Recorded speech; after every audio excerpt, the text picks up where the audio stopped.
আল্লাহ হাবিব সাল্লাল্লাহু আলাইহি সাল্লাম বলে, হে মানব বন্দরে, হে মানুষ, তোমাদের উপরে আল্লাহ রাব্বুল আলামিন হজ ফরজ করেছেন। নবীজি যখন এই ঘোষণা করে মানব জাতির সামনে যখন আমার নবী জানাই দিলেন, এই মানব জাতি তোমাদের উপরে হজ ফরজ, তোমরা হজ পালন করো, আল্লাহ রাব্বুল আলামিন তোমাদের জন্য ফরজ করে দিয়েছেন। فقال الأمر ابن حابس فقال في قرآن يا رسول الله আল্লাহ নবীর সাহাবী হযরত আকরা ইবনে আবিস রাদিয়াল্লাহু তাআলা আলাইহি গেলেন, ইয়া রাসূলুল্লাহ কানা লাউ কুনতু আ'মা, ইয়া রাসূলুল্লাহ হজ কি জীবনে একবার ফরজ না প্রত্যেক বছর হজ পালন করতে হবে? আল্লাহ হাবিব সাল্লাল্লাহু আলাইহি ওয়াসাল্লাম বলেন, আমা হজ জীবনে একবার ফরজ, প্রত্যেক বছরের কথা যদি আমার নবী কি বলতেন তাহলে প্রত্যেক বছর হজ পালন করতে হবে। প্রত্যেক বছর হজ পালন করতে হইতো, তার টাকা পয়সা সম্পদ যা কিছু আছে সবকিছু শেষ হয়ে যায়। এই জন্য আমার নবী কত সুন্দর বিধান, কত সুন্দর কথা আমার নবী বলেছেন। ও সাহাবায়ে কেরাম রে, তোমরা শুনে নাও, হজ পালন করবা, জীবনে একবার তোমার জন্য হজ করো, যতবার হজ পালন করবা ততবার তোমার জন্য নফল জায়গায় হবে।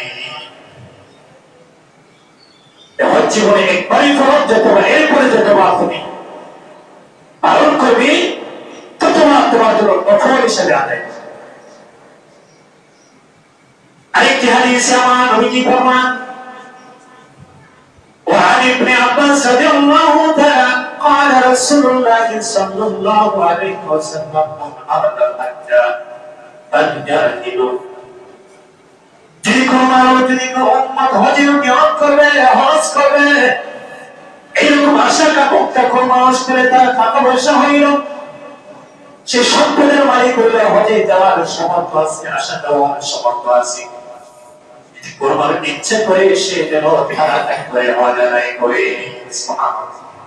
আমি যখন নিয়ত করে বলছি আপনার টাকা পয়সা হয়ে গেছে, হজে যাওয়া এবং আসা, মক্কা শরীফ বাইতুল্লাহ শরীফ জিয়ারত করা, রাসূল বলছেন যত পারো তাড়াতাড়ি করে তুমি হজটা আদায় করো, কারণ মনে কোনো টাইম নেই। এই টাকা পয়সা আজ আছে, কাল আরো থাকতে পারে। এই টাকা পয়সা আছে, যে কোনো শয়তানে কুমন্ত্রণা দিয়ে তোমাকে এই হজের নিয়ত থেকে, এই হজ থেকে তোমাকে কাফের করে অন্য কাজের মধ্যে লাগাই দিতে পারে। এই জন্য রাসূল বলছেন যখন আসে তোমার টাকা তাড়াতাড়ি করে তুমি হজ করো। যদি হজ করা তোমার পর যদি আমরা হজ পালন না করি, রাসূল বলছেন ইহুদি হয়ে বললো না, নাসারা হয়ে বললো, আমি নবী জানি না, এটা দ্বারা প্রমাণ হয় ওই ব্যক্তি কখনো রাসূলের শাফায়াত পাবে না।